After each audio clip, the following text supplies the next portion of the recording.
লা ইলাহা ইল্লাল্লাহ লা ইলাহা ইল্লাল্লাহ লা ইলাহা ইল্লাল্লাহ লা ইলাহা লা ইলাহা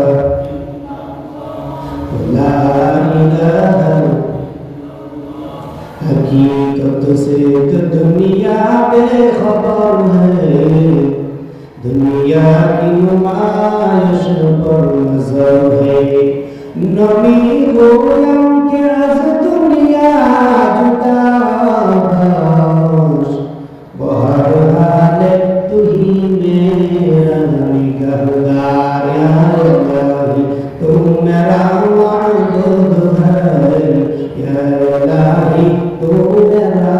माशूक है या इलाही मुझसे मुझको दूर कर ताकि देखो मुझ में तुझको एक नज़र मदीना जाइते पारलाम ना मदीना शुक्रिया আমার সাথে বলেন আর এই দৃষ্টি যারা বসে রয়েছেন আমি দৃষ্টি আকর্ষণ করে বলতেছি আপনারা আটজন করে মাহফিলে চলে আসেন কোরআন হাদিসের আলোচনা যেখানে হবে সেখানে আল্লাহ রাব্বুল আলামিন রহমত নাযিল করেন এবং ইখলাসের নিয়মে যদি কোনো বান্দা বসতে পারে আল্লাহ রাব্বুল আলামিন বলেন পয়গম্বরের মাধ্যমে জানায় দেন যে বান্দার পিছনের সমস্ত গুনাহ আল্লাহ ক্ষমা করে দিবেন সুবহানাল্লাহ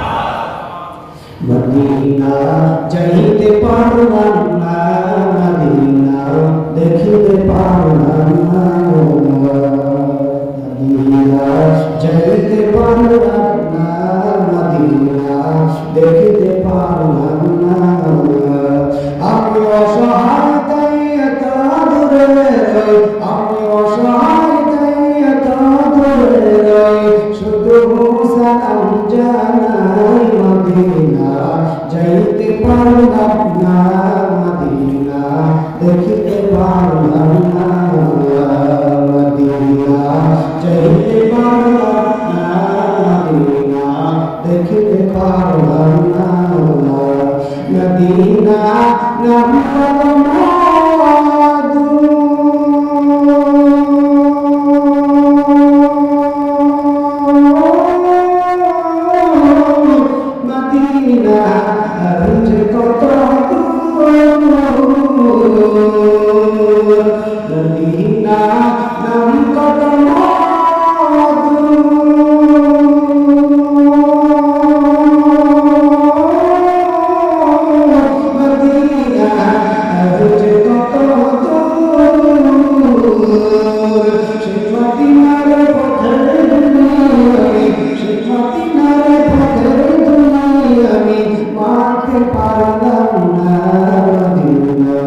যাইতে পারলাম না মদিনা দেখিতে পারলাম না মদিনা নাম কত সুন্দর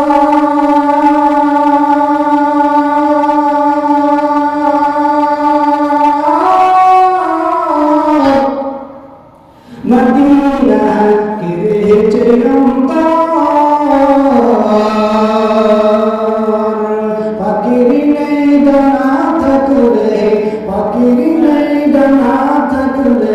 যেতাম মদিনায় মদিনা যাইতে পারলাম না মদিনা দেখিতে পারলাম না মদিনা যাইতে পারলাম না মদিনা দেখিতে পারলাম না মদিনা কে দেখবেন আয় আল্লাহ আপনি সকল মানুষদেরকে আপনি কবর মঞ্জুর করেন আয় আল্লাহ আপনার নবীর প্রেমে করে করে বসে আছে ও দয়াময় আয় আল্লাহ আপনি দেখতেছেন প্রত্যেকটা মানুষকে নবীর ও খাঁটি উম্মত হিসেবে কবর মঞ্জুর করেন সকলে আমিন মাদ্রাসা কোরআন মাদ্রাসা ভাষণ সাজেদা খাতুন মহিলা মাদ্রাসা নতুকে বার্ষিক মাহফিলের সম্মানিত সভাপতি প্রধান অতিথি বিশেষ অতিথিবৃন্দ হযরতুল উলামা ইকরাম দুরুদ করে আল্লাহ পাকের আশিকিন জাকিরিন শাকিরিন মুহিব্বিন মুরব্বি আল্লাহ কলিজার টুকরা সমাবেশের যুবক ভাই পর্দার অন্তরালের মা ও বোনেরা স্নেহের কুচিকা ছাড়া জিহান আল্লাহ রাব্বুল আলামিন এই ফিতনা ফাসাদের জামানায় আপনাদেরকে আমার অত্যন্ত দয়া মায়া করে সাটাই বাসাই করে পছন্দ করে নাজাতের বাগানে জান্নাতের বাগানে আশার বসার তৌফিক দান করেছেন। এজন্য সকলের দিক থেকে শুকর আদায় করি আলহামদুলিল্লাহ। আওয়াজ দিয়ে বলুন আলহামদুলিল্লাহ। মুসলমানদের আওয়াজ থাকবে বাঘের মতো, কথা কান ঠিক কিনা? মুসলমানদের আওয়াজ আজকে নিচু হওয়ার কারণে বেঈমান নাস্তিকের আজকে মুসলমানদেরকে জবাই দিল, কথা কান ঠিক কিনা? কারণ কিসে? আজকে আমাদের ইমাম দুর্বল হয়ে গেছে, স্লোগান আস্তে আস্তে দেই, কারণ বেঈমান নাস্তিকেরা আমাদের যে স্লোগান দেয়